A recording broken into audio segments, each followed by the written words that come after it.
Boker Tov, nous sommes le 29 mai 2017, le 4 Sivan 5777. Vous êtes sur studiokalita.com, au micro Daniel Haïk, à la technique David Amara. Heureux de vous retrouver pour cette heure d'actualité, une heure d'actualité que nous allons débuter dans quelques instants par les grands titres de l'actualité en Israël ce matin.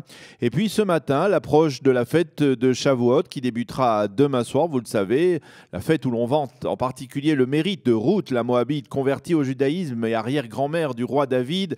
Nous aurons le plaisir donc de recevoir Pinchas Shaddai, un converti au judaïsme qui pourrait bien, d'une certaine manière, dans une certaine constellation, s'engager dans la vie politique au Congo. Nous en parlerons avec lui dans quelques instants. Donc ce sera vers 8h08. À 8h30, vous retrouverez la chronique quotidienne d'Eliana Gurfinkel, un jour notre histoire. À 8h40, ce sera la revue de la presse israélienne, la presse des médias et des sites d'information en Israël, une revue que j'aurai le plaisir de vous présenter.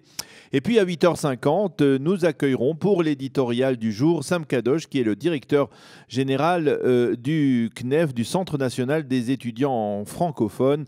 Sam Kadosh qui sera avec nous dans ce studio.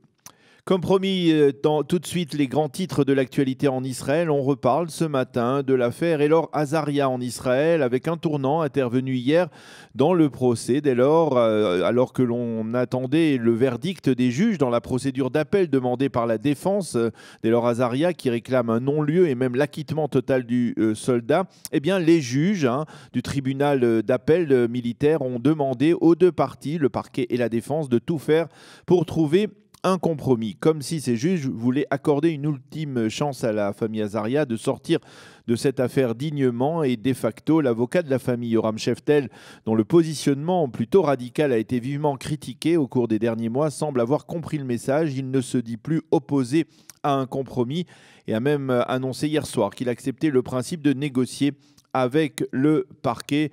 Nous en reparlerons dans la revue de la presse et des médias israéliens, les médias qui en parlent assez largement en Israël.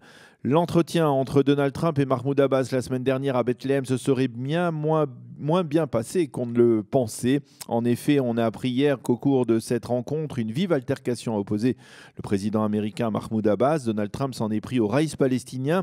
Il lui aurait reproché de l'avoir dupé. Les Israéliens, auraient-ils dit, m'ont fourni des informations sur l'incitation dont vous seriez responsable. Je vous ai fait confiance et vous m'avez dupé, aurait dit le président américain. Par la suite, Donald Trump se serait calmé, mais Mahmoud Abbas aurait été particulièrement choqué par ces remontrances présidentielles. Lors de la conférence de presse commune qui a suivi à Bethléem, Donald Trump s'est montré plutôt cordial, mais il a clairement affirmé que l'on ne pouvait pas vouloir faire la paix en continuant à financer les terroristes palestiniens et leurs familles. On sait que ce problème du financement des salaires accordés par l'autorité palestinienne aux terroristes est un problème qui revient dans les discussions entre Américains et Palestiniens.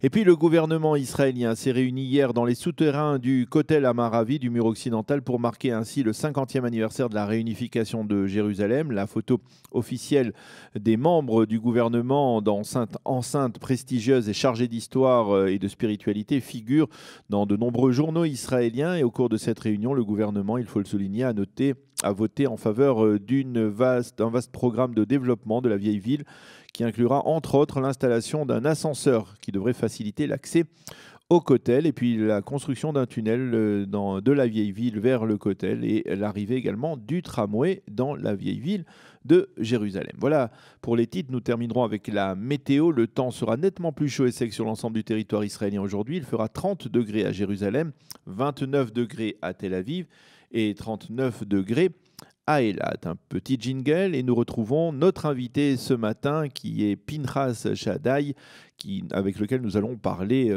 d'un processus de conversion qu'il a mené lui-même au cours des dernières années, et ce dans le contexte de la fête de Shavuot qui débutera, comme vous le savez, demain soir.